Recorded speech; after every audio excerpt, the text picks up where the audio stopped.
Sekali serang Iran habiskan uang hingga triliunan rupiah.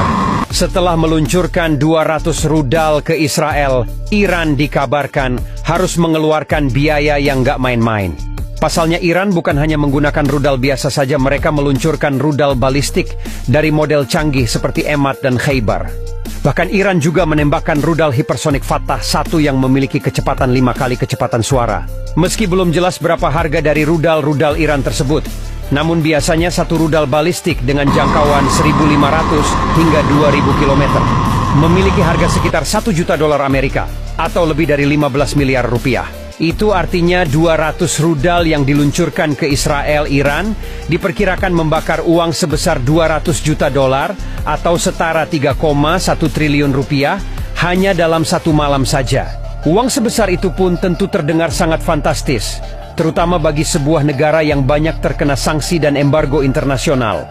Namun bagi Iran 200 juta dolar Amerika bisa dianggap hal yang biasa saja. Sebab selama ini per tahunnya Iran mengekspor minyak senilai 35 miliar dolar atau lebih dari 539 triliun rupiah. Dengan begitu serangan Iran pada 1 Oktober 2024 hanya menghabiskan dana setara dengan pendapatan ekspor minyak Teheran selama 2 hari. Sehingga tidak akan membuat Iran kewalahan terhadap biaya yang besar. Dalam sejarah dunia, satu-satunya negara yang pernah melawan Amerika Serikat dalam berebut titel negara superpower cuman Uni Soviet. Nah, meskipun sekarang Uni Soviet itu telah bubar, negara anakannya itu Rusia sepertinya nggak mau kalah. Negara beruang merah ini kerap kali menentang Amerika seperti apa yang terjadi di Ukraina. Meski telah diancam boikot sana-sini, Rusia tidak gentar. Keberanian Rusia ini tentu bukan tanpa sebab, karena secara kekuatan militer, Rusialah yang sekarang membayangi Amerika Serikat. Dari situs globalfirepower.com yang mengurutkan kekuatan militer seluruh negara di dunia, Rusia sekarang menempati posisi kedua dan cuma dikalahkan oleh Amerika Serikat. Menariknya, kekuatan mereka ini pun terpaut sangat tipis. Power Index Amerika berada di skor 0,0712, sedangkan Rusia berada di 0,0714. Nah, perbedaan indeks ini emang menarik, apalagi kalau kita melihat jumlah uang yang mereka gelontorkan untuk militernya.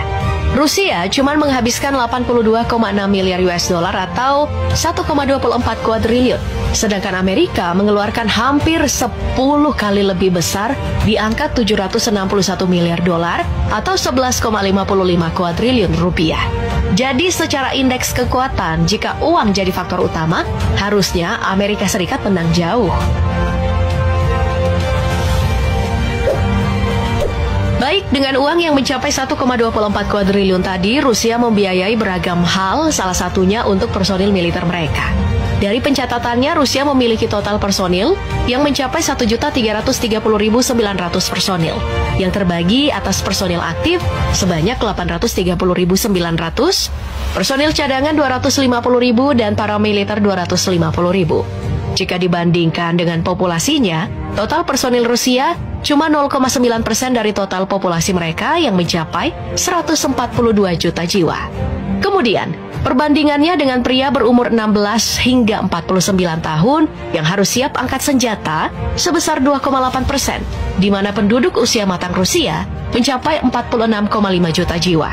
Jadi, kalau masalah tambahan personil darurat dari warga sipil itu bukan masalah bagi Rusia.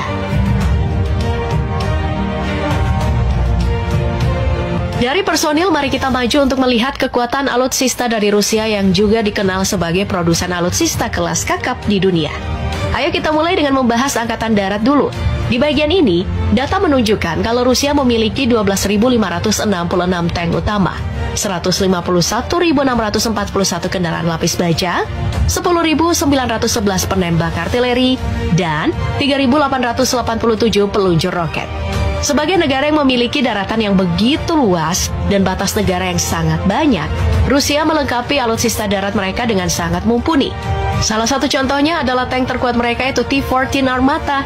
Tank generasi keempat ini memiliki senjata utama 2A82-1M 125 mm smoothbore cannon yang mampu menembakkan 48 peluru, di mana 32 diantaranya telah diisi dalam autoloader. Di masa depan, T-14 Armata bakal lebih ngeri lagi karena akan dilengkapi dengan senjata utama 2A83 152 mm smoothbore tank gun yang mampu menembakkan proyektil mutakhir di kecepatan 1980 meter per detik dengan jarak tembak 2 km. Dengan kemampuan ini wajar jika T-14 Armata mendapat julukan monster darat. Selain T-14 Armata, ada juga BMPT Terminator. Alutsista yang telah mengabdi sejak tahun 2002 ini dikenal sebagai mimpi buruk tank dalam medan tempur. Dengan senjata utama 4 peluncur roket Ataka TGWS, kendaraan tempur ini mampu untuk menaklukkan tank sekelas M1A2 Abrams milik Amerika Serikat. Nah, kedua alutsista angkatan darat dari Rusia ini juga baru saja menggemparkan dunia karena terbukti diturunkan untuk konflik di Ukraina.